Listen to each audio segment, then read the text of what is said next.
আসসালামু আলাইকুম সম্মানিত ভিউয়ার্স, আপনারা গোলাম মাওলা রনিকে চেনেন।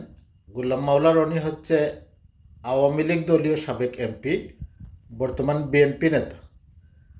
তো গোলাম মাওলা রনিকে নিয়ে কথা বলার কারণ হচ্ছে গোলাম মাওলা রনি সকালে এক কথা বলে, বিকালে এক কথা বলে, আবার পরদিন অন্য কথা বলে। আজকে এক দলের গুণগান করে তো আগামীকালকে অন্য দলের গুণগান করবে। এই হচ্ছে তার চরিত্র, তার বহুরূপিতা, দ্বিচারিতা। আরেক জনপ্রিয় সাংবাদিক ইলিয়াস হুসাইন গোলাম মাওলা রনিকে নিয়ে একটি 15 মিনিট করেছেন। সেখানে তিনি প্রমাণ করেছেন গোলাম মাওলা রনি কখন কি বলেন, কোথায় কি বলেন, সংসদে কি বলেছেন এবং এখন কি বলতেছেন। এমনকি প্রফেসর ডক্টর মোহাম্মদ ইউনুসকে নিয়ে উনি উল্টাপাল্টা কথা বলেন। আপনারা শুনুন তার বক্তব্যটি, তারপরে আবার আলোচনা করব। এই বাংলায় এখন পারাপার করার জন্য নৌকা ছাড়া আর কিছু নাই। বিএনপি এবং তার সহযোগী জামায়াত ইসলামী, যাকে বলা হয় বাই বর্ন ক্রিমিনাল, আগামী 100 বছর বিএনপি টিকে গেল। জামায়াত আসলে একটা আদর্শ ভিত্তিক রাজনীতি করে। ডক্টর ইউনুস রয়েছে বর্ণাঢ্য ইতিহাস। Doctor Yunus in the field of politics he is just infant, নবজাতক শিশু। শেখ হাসিনাকে ক্ষমতায় বসানোর জন্য যা করা দরকার সবকিছু করতে হবে এবং দরকার হলে বাংলাদেশকে সিকিম বানিয়ে ফেলতে হবে। তোমরা যতক্ষণ পর্যন্ত তোমাদের চিন্তা চেতনায় কর্মে আমার রাসূলকে অনুসরণ করতে না পারবে, ততক্ষণ পর্যন্ত তোমরা মুমিন হতে পারবে না, মুসলমান হতে পারবে না। ময়লানা গোলাম ময়লা আবর্জনা রনি বাংলাদেশের রাজনীতিতে এক মারাত্মক বেসম্ভব জিনিস।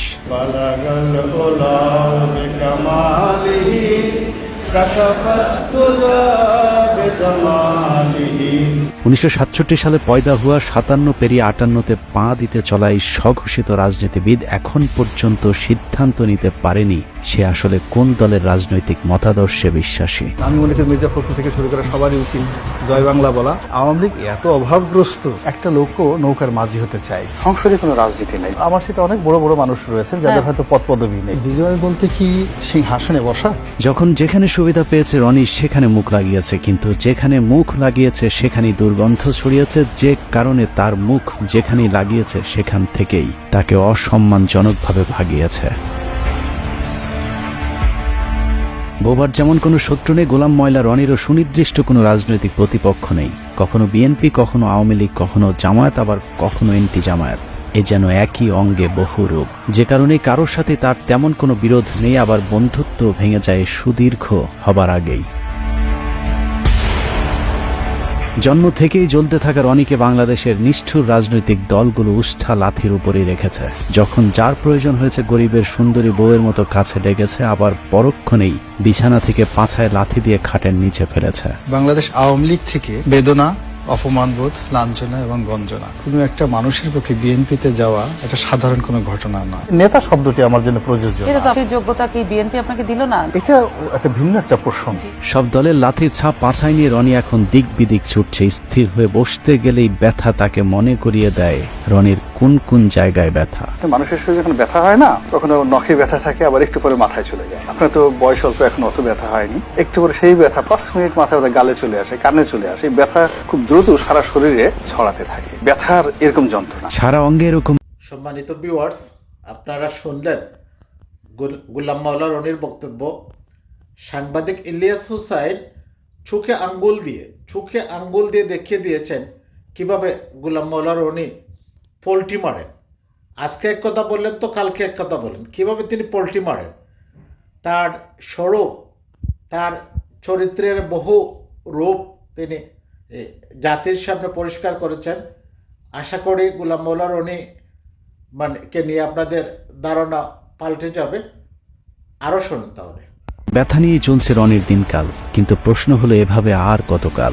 একটা জায়গায় তো তাকে থামতে হবে, না থামলে সবাই মিলে তাকে থামাতে হবে। কেননা রনি যে পাগলামি শুরু করেছে তাতে মনে হচ্ছে পাগলা গারদে যাবার ঠিক আগের স্টেজে আছে সে।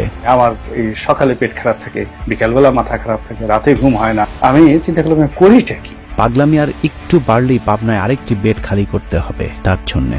কিন্তু আমরা রনির মতো একজন রাজনৈতিক জোকারকে হারাতে চাই না, যে কারণেই তাকে সংশোধন করতে আজকের এই প্রতিবেদন। সহিংস আন্দোলনের নামে অবশ্যই পুলিশের অধিকার আছে তাদেরকে গুলি করে মেরে ফেলা, অবশ্যই আছে। 5 আগস্টের দুদিন আগে চ্যানেলে টক শো শেষ হবার পর উপস্থাপিকার সাথে মানিকের যে অনাকাঙ্ক্ষিত ভিডিওটি ছড়িয়ে পড়েছিল সেটারও নাটের গুরু ছিল গোলাম ময়লা রনি। টক শো শেষে অত্যন্ত অশ্লীল ভঙ্গিতে রনি মানিককে বলেন উপস্থাপিকাকে একটু আদর করে দিতে। মানিক ভাই, আপনি অনেক রাগ হয়েছেন, আদর করে দেন।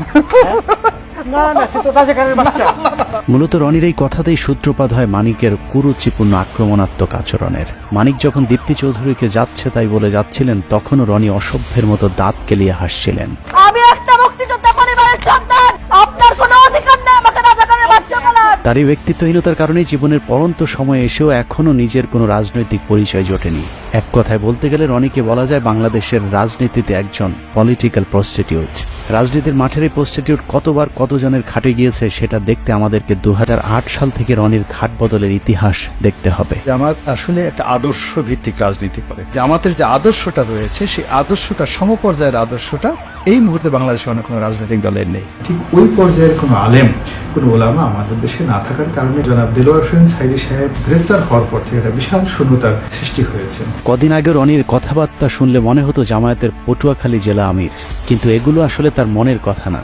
রনির মনের কথাগুলো শুনতে হলে 2010 সালে সংসদে রনির দেয়া একটি বক্তব্য শুনতে হবে। বিএনপি এবং তার সহযোগী জামায়াত ইসলামী, যাকে বলা হয় বাই বর্ন ক্রিমিনাল, অপরাধ করার জন্য যাদের জন্ম হয়েছে। এই বক্তব্য স্বঘোষিত বুদ্ধিজীবী গোলাম মাওলা রনির যখন আওয়ামী লীগের সংসদ সদস্য ছিলেন তখনকার। আওয়ামী লীগের সাথে তার সংসার ভাঙে ইন্ডিপেন্ডেন্ট টেলিভিশনের সাংবাদিক পিটিয়ে জেলে যাবার পর।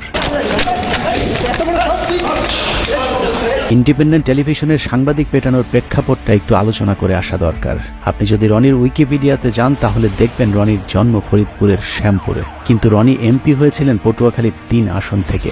স্বাভাবিকভাবে প্রশ্ন আসতে পারে ফরিদপুর থেকে রাতারাতি পটুয়াখালী কিভাবে তিনি সংসদ সদস্য হলেন। জনাব গোলাম মাওলা রনি, পটুয়াখালী 3। মাননীয় স্পিকার, আপনাকে ধন্যবাদ। লা ইলাহা ইল্লাল্লাহু ওয়াহদাহু লা শারীকা লাহু লাহুল মুলকু ওয়া লাহুল হামদ। রনির পূর্বপুরুষ ছিলেন নদী ভাঙন ফরিদপুরের চরের বাসিন্দা। রনির বাবা গ্রামে গ্রামে মাথায় করে তেল বিক্রি করতেন।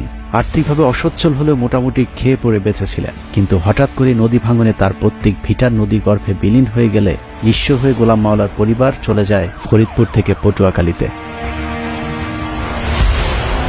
একসময় সম্বল শুধু কম্বলওয়ালা গোলাম মাওলা রনি 111-এ শেখ হাসিনা জেলে থাকার সময়টাতে হাসিনাকে তেল দিয়ে কলাম লেখার পুরস্কার হিসেবে 2008 সালে নির্বাচনে আওয়ামী লীগের মনোনয়ন পান। এরপর সংসদ সদস্য নির্বাচিত হবার পর আর ফিরে তাকাতে হয়নি রনিকে।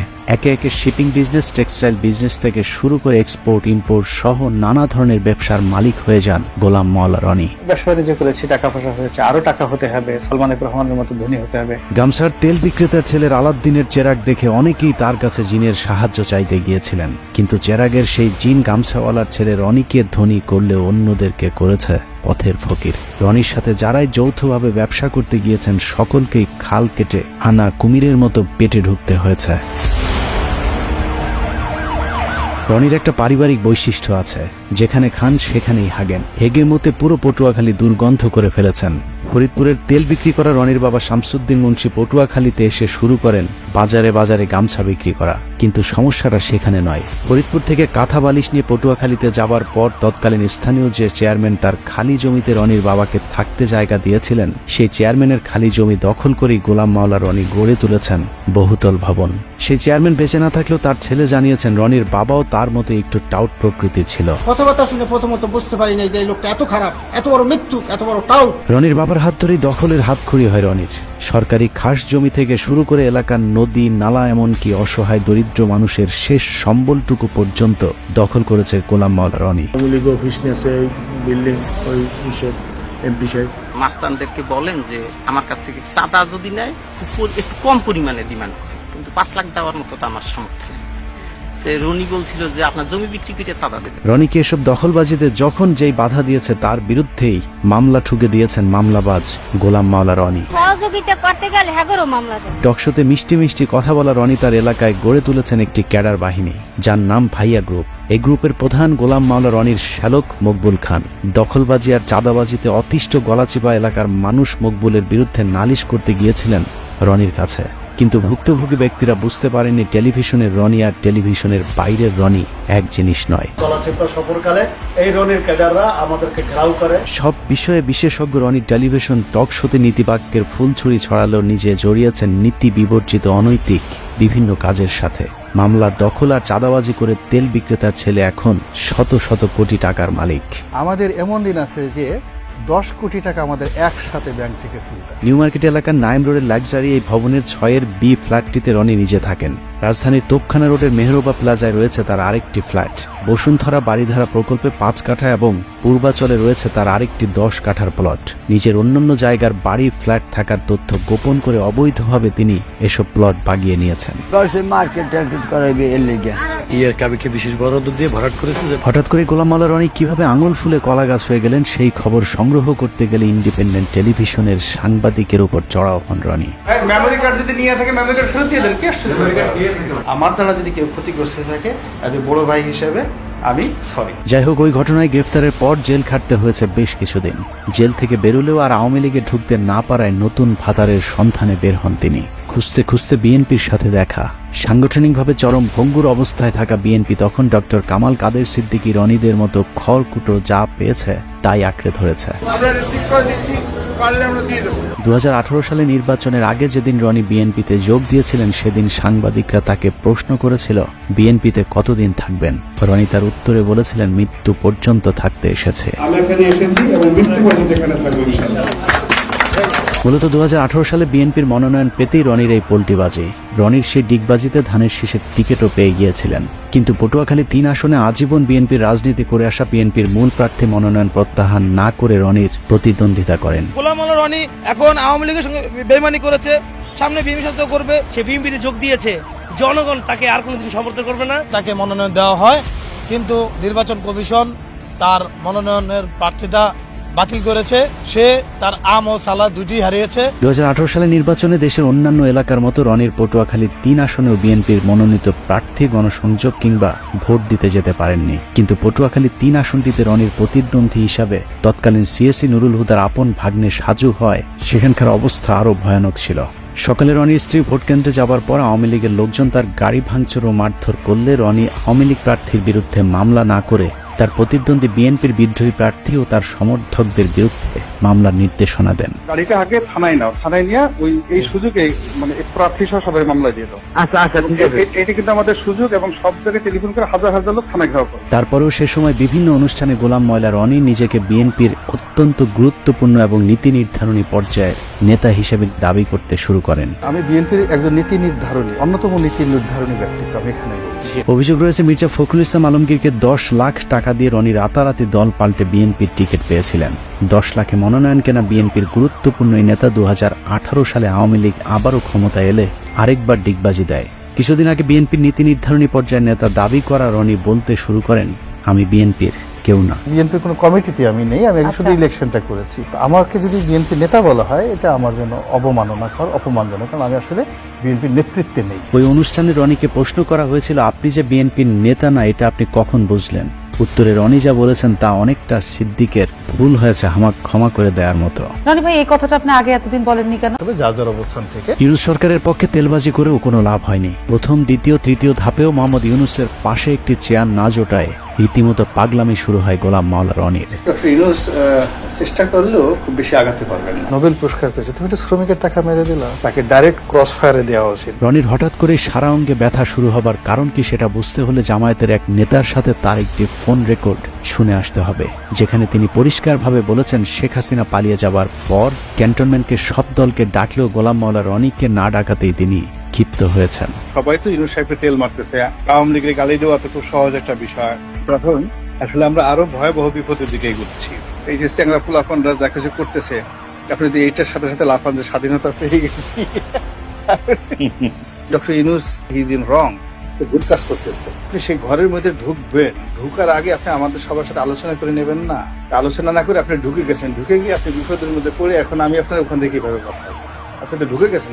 রনি ছাড়া সব দল ক্যান্টনমেন্টে মিটিং করাতে সব দলকেই তিনি বদদোয়া দিয়েছেন। পীরে গোলাম ময়লা জামায়াতের ওই নেতার সাথে ভবিষ্যৎবাণী করেছেন, যারা যারা সেদিন ক্যান্টনমেন্টে গিয়েছিল সবাইকেই নাকি ভারতে রোশানলে পড়তে হবে। যারা গেছে তারা সবাই দুর্ভোগ পোহাবে। জামাত বর্ণ যারা, ইভেন আমাদের মির্জা ফখরুল সাহেব গেছেন ওখানে, খুব রং কাজ করছেন, খারাপ কাজ করেছে। জোনায়েদ সাকিব গেছে, যারা গেছে, প্রত্যেকটা লোকের এই কর্মফল ভোগ করতে হবে। Just wait. মানে দিল্লি কি এইরকম প্ল্যান করতেছে আপনি বলতে চাইতেছেন? জি, এটা করা এই সরকারের বিরুদ্ধে বিষোদ্গার না করে রনির আসলে সিদ্ধান্ত নেওয়ার সময় এসেছে। তিনি কি আওয়ামী লীগ করবেন নাকি বিএনপি নেতা, ইউটিউবার নাকি কৌতুক অভিনেতা, মাওলানা নাকি ময়লা আবর্জনা? আমার নিজস্ব চ্যানেলে 1 কোটি লোক প্রতি মাসে বক্তব্য দেখে। এখন বিএনপির বলেন, আওয়ামী লীগের বলেন, find me one single leader. বাংলাদেশের যে গোলাম মোল্লা রনির মতো একটা কলাম লেখেন, তার মতো ইউটিউবে একটা বক্তব্য দেন। রব্বানা আতিনা ফিদ দুনিয়া হাসানাতাও ওয়া ফিল আখিরাতি হাসানাতাও ওয়া কিনা আযাবান নার। দ্রুত সিদ্ধান্ত নিতে না পারলে রাজনৈতিক দলগুলোকেই তার ব্যাপারে সিদ্ধান্ত নিতে হবে। সুস্থ রাজনীতির স্বার্থে গোলাম ময়লা রনির মতো ময়লা যত দ্রুত পরিষ্কার করা যাবে, তত দ্রুতই দেশের রাজনীতি আবর্জনা মুক্ত হবে। দেখলেন, গোলাম মৌলার রনির ক্যামেরার সামনে এক রূপ এবং ক্যামেরার পিছনে অন্য রূপ। সে মনে করছিল যে ছাত্র জনতার আন্দোলনের পরে তাকে কেন ক্যান্টনমেন্টে ডাকা হলো না, অথবা অন্তর্বর্তী সরকারের সে ডাক পাবে বা কোনো পোস্ট হয়তো তাকে দেয়া হবে, এই সে দিপাস্বপ্ন দেখছিল। যখন তার স্বপ্নভঙ্গ হলো, এখন ইউনূস সরকারকে নিয়ে সে একটার পর একটা উল্টাপাল্টা বক্তব্য দিতেছে। তো একটি ভালো হয়েছে, জাতির সামনে তার চেহারা, তার স্বরূপ, তার চরিত্রের বহুগামিতা উন্মোচিত হয়েছে। তো সম্মানিত দর্শক, এই ছিল আজকের মতো। সবার জন্য শুভকামনা। আল্লাহ হাফিজ। আসসালামু আলাইকুম।